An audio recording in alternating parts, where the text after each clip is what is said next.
आइए सोचते हैं कि 7+6 ये कितना होता है।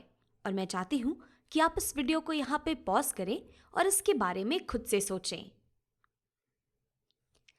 तो 7 और 6 को जोड़ने को हम इस तरह से सोच सकते हैं कि अगर हमारे पास कोई 7 चीज़ें हैं और उसमें हम 6 चीज़ें और मिला दें तो कुल मिलाकर हमारे पास जितनी भी चीज़ें हो जाएंगी वो 7+6 को दिखाएंगी।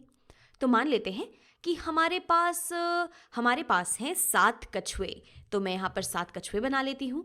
ये आ गया मेरा 1 कछुआ, ये आ गया मेरा 2 कछुआ, ये आ गए मेरे 3 कछुए, ये हो गए मेरे पास 4, ये हो गए 5, ये हो गए 6 और ये आ गया मेरा 7वां कछुआ। तो कुल मिलाकर हमारे पास 7 कछुए हो गए हैं। अब अगर इन 7 कछुओं में मैं कोई 6 चीज़ें और जोड़ दूं, मान लेते हैं कि मैं 6 सील मछलियां जोड़ दूं इन 7 कछुओं में, तो हमारे पास कुल कितने जानवर हो जाएंगे? तो पहले तो चलिए हम 6 सील मछलियां ले आते हैं।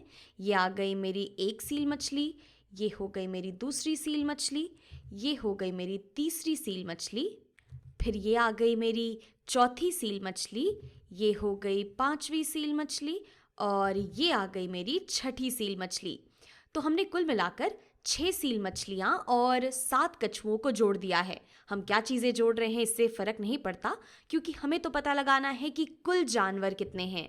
तो अब अगर हम इन 7 कछुओं और इन 6 सील मछलियों को एक साथ गिन लें तो हमारे पास कुल कितने जानवर हो जाएंगे? तो 7 कछुए तो हमने पहले से गिन रखे थे। ये 7 कछुए हमारे इस 7 को दिखाते हैं।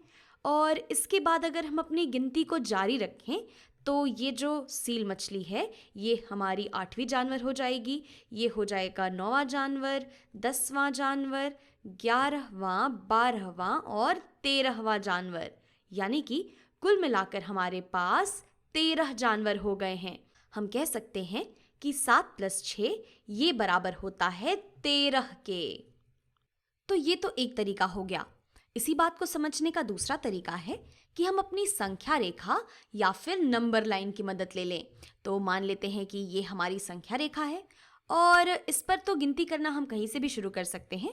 तो मान लेते हैं कि हम शुरू कर रहे हैं 7 से।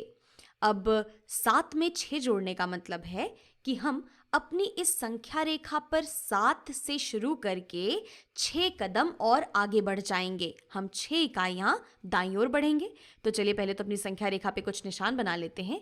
ये हो गया 8, ये 9, ये 10, 11, 12, 13, 14। इस तरीके से हमारी संख्या रेखा पर जो संख्याएं हैं वो आगे बढ़ती जाएंगी।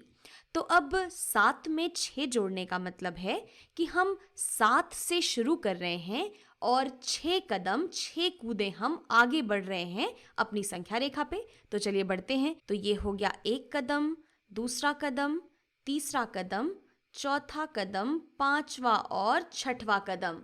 तो जब हम 6 कदम आगे बढ़ जाते हैं, जब हम 7 से 6 कदम दाईं ओर बढ़ जाते हैं, 6 इकाइयाँ दाईं ओर बढ़ जाते हैं अपनी संख्या रेखा पे, तो हम पहुंच जाते हैं 13 पे। इसका मतलब है कि 7 में 6 जोड़ने पे हमें मिलता है 13।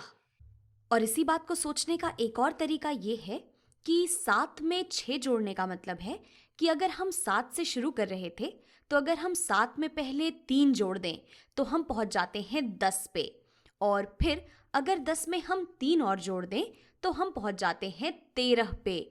और इस तरीके से ये जो तरीका है कि पहले हम 7 में 3 जोड़ दें 10 तक पहुंचने के लिए और फिर 3 और जोड़ दें, ये दरअसल जो संख्या है 13 इसके बारे में काफ़ी कुछ कहता है। अगर आप 13 को देखें तो 13 में ये जो हमारा बाईं ओर वाला अंक है, ये जो 1 है, ये है हमारा दहाई वाले स्थान पे या फिर टेंस की प्लेस पर। ये एक दिखाता है 1 दहाई या फिर 1/10 को, यानी कि ये बराबर है 10 के। और इसी तरीके से अगर हम अपने इस दाएं वाले अंक को देखें तो दाईं ओर हमारे पास है 3 और ये 3 दिखाता है इकाई वाले स्थान या फिर वंस की प्लेस को। तो हम कह सकते हैं कि 13 में हमारे पास हैं 1 दहाई और 3 इकाइयाँ। और इस चीज़ को हम यहाँ पर भी समझ सकते हैं। तो यहाँ पर अगर हम अपने इन जानवरों को दोबारा देखें, अगर हम इन 10 जानवरों का एक समूह बना ले। अगर हम एक ग्रुप ले लें इन 10 जानवरों का, तो हमारे पास है 10 का एक समूह। ये जानवर 10 का एक समूह बनाते हैं, जो कि दरअसल इस एक दहाई को दिखाता है। और इसके बाद अब अगर हम अपने इन बचे हुए 3 जानवरों का एक समूह बना लें, तो ये दिखाता है 3 इकाइयों को। ये जो हमारी 3 सील मछलियां हैं, ये 3 इकाइयों को दिखाती हैं। तो अगर हम 10 का एक समूह और 3 इकाइयों को आपस में जोड़ लें, तो हमें मिल जाता है 13।